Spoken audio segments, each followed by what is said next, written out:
understand. Then once you are married, the beloved Prophet ﷺ said in a hadith in Sahih al-Bukhari, volume number 7, the Prophet ﷺ said, the best amongst you to his wives, sorry, it's in Tirmizi, the Prophet ﷺ said, the best amongst you to his wives is the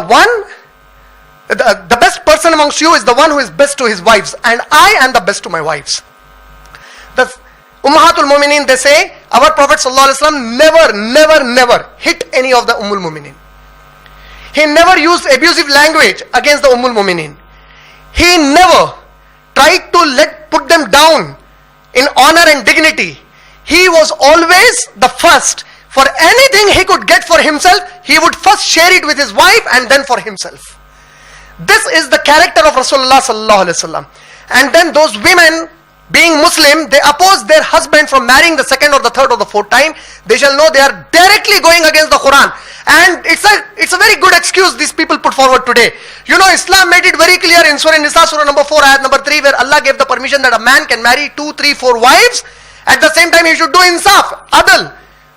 Adl has been commanded even when you marry for the first time. You shall not marry if you can't do adl with the first wife also. So are you going to say, let us not marry because there is no guarantee I can do adl with my wife just as with my first wife? That's not the condition. Second thing, the youngsters who are here, my brothers, especially the men, Muslim men, for the Muslim men, for the Muslim young man, you don't need the permission of your father and mother to marry. Do you know that?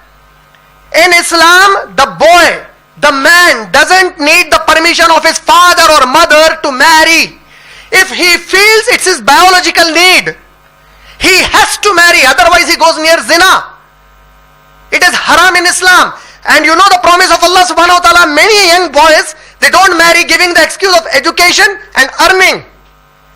Allah says in Surah Nur, Surah number 24, ayat number 32, let single men and women amongst you marry. And the word used there is iyam. And the plural for iyam is ayyim. And according to Tafsir Ibn Kathir, iyam or ayyim, it does not mean bachelor and spinster. Any man or woman who is bachelor or spinster, or who married, his wife died, or who married and he divorced the wife. She married, the husband died. She became a widow. She married and she got divorced. Allah is saying it is not good for you to remain single. Marry, and if you fear poverty, Allah will make you rich. And in Tafsir Ibn Kathir, this hadith of the iron ring and the Quran being taught in Mahar has been reported in the tafsir of this same ayat, saying when the Sahabi who had nothing with him, when he married, Allah made him rich to the extent that he could easily sustain himself and the wife he just married. And Allah's Messenger sallallahu alaihi wasallam in an Islamic family encouraged procreation. He encouraged having more children. In the same tafsir of this ayat, it is clearly mentioned, the Prophet said, I would like to see my ummat in great number on Day of Judgment. Are you getting influenced by other people around you in the society? They say that poverty is something that will strike you if you have more children.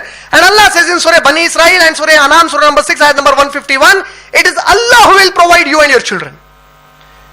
With whom are you influenced? You know, we read the surah Wattini was Zaytun so many times. Where does the surah end? What is the last ayat? Can anybody tell me? What is the last ayat of Wattini was Zaytun? What is the surah number?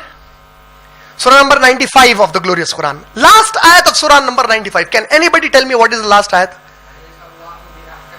Alayhisallahu bi ahkamil hakimin. You know the meaning of that? So many times we read it. It's a rhetoric question Allah is asking you and me.